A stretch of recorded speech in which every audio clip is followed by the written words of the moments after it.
बिस्मिल्लाहिर्रहमानिर्रहीम। अल्लाहुम्मा सल्लि अला सय्यिदिना मौलाना मुहम्मद व आले मुहम्मद।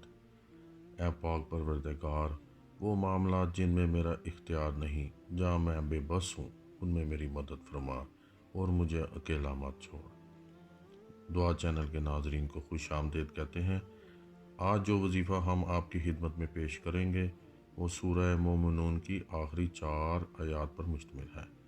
नबी पाक सल्लल्लाहु अलैहि वसल्लम ने इन आयात के बारे में फ़रमाया कि उस ज़ात की कसम जिसके कब्ज़े में मेरी जान है, अगर कोई आदमी जो यकीन रखने वाला हो ये आयात पहाड़ पर पढ़ दे तो पहाड़ अपनी जगह से हट जाए। नाज़रीन, आप इस हदीस मुबारक की रोशनी में इन आयात की बरकत को वाज़े तौर पर अंदाज़ा कर सकते हैं।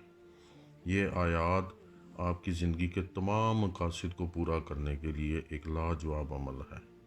ये आयात रिज़्क़ की गैबी फरावानी के लिए लाजवाब है। इसके अलावा ये आयात हर लाइलाज बीमारी का इलाज है।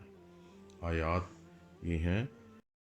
अऊज़ु बिल्लाहि मिनश शैतानिर रजीम। बिस्मिल्लाहिर रहमानिर रहीम। अफहसिबतुम अन्नमा खलक़नाकुम अबसन व अन्नकुम इलैना ला तुरजऊन।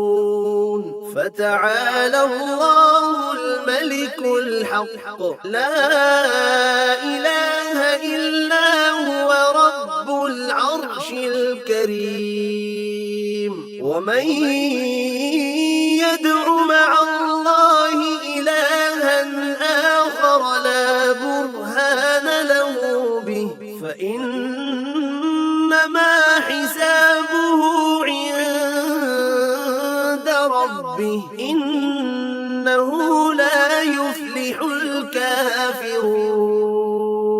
वक़ुल रब्बि इग़फ़िर वरहम व अन्त ख़ैरुर राहिमीन। आपने इन आयात के शुरू में और आखिर में 11-11 मरतबा दुरूद शरीफ पढ़ना है। इसके अलावा आप अगर दुश्मनों से खौफज़दा रहते हैं और हर तरह के शर से महफूज रहना चाहते हैं तो इन आयात को पढ़कर आप आखिर में अज़ान दें और अपने दाएं और बाएं कंधों पर दम कर लें। इंशाअल्लाह ताला आप हर तरह के दुश्मनों से और जिन्नात के शर से महफूज रहेंगे इंशाअल्लाह। वस्सलाम।